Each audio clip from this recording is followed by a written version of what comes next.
So far so good, but you may be thinking at this point, this is all very good and well in principle, but when you've got a busy job, children, a husband, wife, partner to look after, you simply don't have the energy and time. How can you possibly implement any of it? In the next section, we're going to look at problem solving, how to achieve what you want to achieve, and how to stay positive. Problem solving. Sometimes just writing a problem down can bring it back into proportion. Be specific about the behaviour, situation, timing and circumstances that make it a problem. List all the solutions, no matter how way out they may be. Eliminate unreasonable or less desirable options. Evaluate the remainder in terms of advantages and disadvantages. Decide on the solution, specify how and when it will be implemented and who will action it. And fifthly, do it. Decide how effective the solution was. Has it solved the problem? If not, does it need to be tweaked or do you need to go back to step 2? For example, problem may be, I'm exhausted by the time I get to work. Think about why. It might be I drive in the rush hour. I start at 9 o'clock. Problem solving. Could you start earlier or later? Could you perhaps use public transport or car share? Or could you work from home? Evaluate the solutions. Which is most feasible for your situation? Implement and then re-evaluate the effect it has on your fatigue.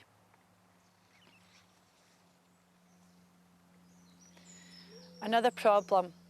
I'm too tired to cook at the end of the day, so I eat rubbish. Solutions? Cook larger meals in freeze portions. Use a slow cooker so food can be prepared when you have more energy and it is ready for you at the end of the day. And excess can also be frozen. Use ready prepared vegetables rather than having to face peeling lots of vegetables in the evening. Arrange a meal rota with family or friends so it's not always you cooking. Or eat out. Buy healthy pre-prepared frozen meals for the times when you don't want to cook. Make sure food is appealing to entice you to eat if motivation is low. Small regular meals are better than one huge plate of food which can be off-putting and make you feel sluggish.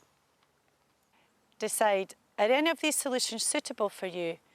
Remember, you can have more than one solution for any problem. Implement. Try out the different options. Evaluate. What worked? What didn't? Is your diet better? Do you need further advice? Would it help to speak to a dietitian? Be positive. It's easy to think, I've tried that, it didn't work, what's the point? This can happen at any point of trying something new. It's important to recognise what's happening and to challenge negative thinking.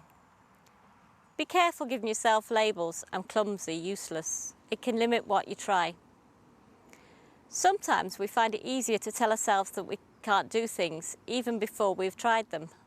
Challenge yourself when you find yourself thinking, things always go wrong, I never get it right. These comments aren't helpful. What part of the task didn't work?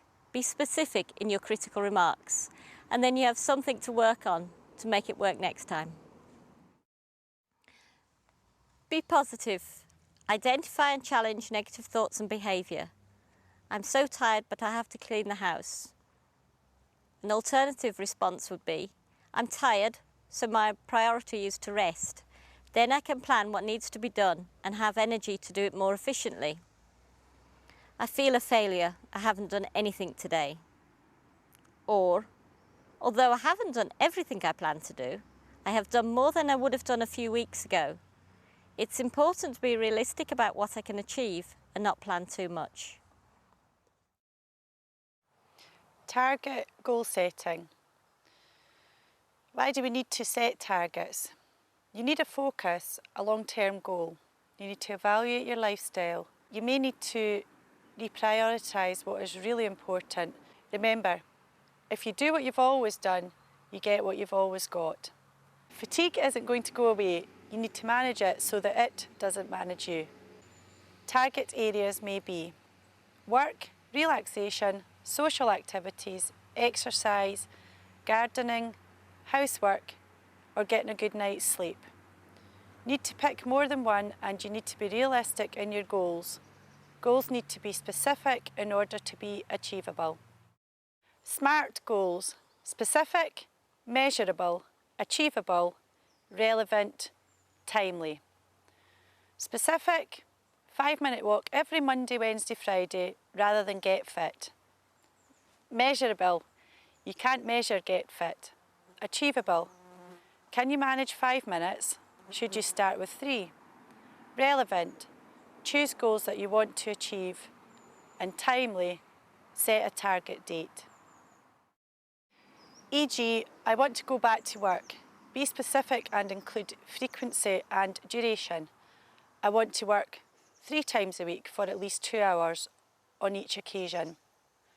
Another example might be to tidy up your garden, or to do gardening 3 times a week for half an hour, to improve my social life, to meet up with friends every Monday lunchtime. These goals give you something to work towards and can be broken down into manageable steps. Break each target priority down into manageable steps. Who can help? Write down a list of suitable organisations, activities to help you achieve your target. Remember, the actions come before the change in mindset.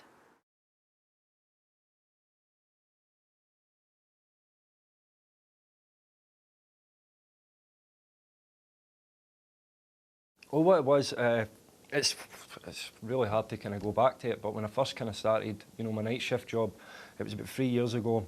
I was constantly tired, like all the time. I was knackered all the time. And then one night when I was working, well, it was just before I went into work, sorry, my eye kind of started going all blurry. And throughout the night, I just carried on working. My eye got a lot more worse. And then around about 6 o'clock in the morning, went up to the hospital. And then by 9 o'clock that day, I was completely blind. And then I got told to get put for an MRI scan, went for an MRI scan. And then by Christmas, I got told it was possible MS. And as from there, it's just kind of, I've went numb down the, like my whole right side of my body, and I'm tired all the time. And it's just horrible. It's just not a nice thing to have. You don't actually realise how bad it is till it's happening to yourself. I mean, I didn't really know what MS, well, I didn't properly understand what MS was till I got diagnosed and all this started happening. And it's just not been a nice ride at all. It's been really, really kind of downhill. But I'm hoping the medication I'm on now is going to kind of perk me up a bit and kind of get me through, and that way I can live my life a wee bit better, because this tiredness isn't happening. It's not nice at all. And all my friends, I don't think they really understand. I mean, they try and make out like they do, but I don't think they get it. Like if it comes to a Friday night, you coming out to the pub? Nah, it's not happening. I've took Madison out to the park. That's my kind of energy done for the day.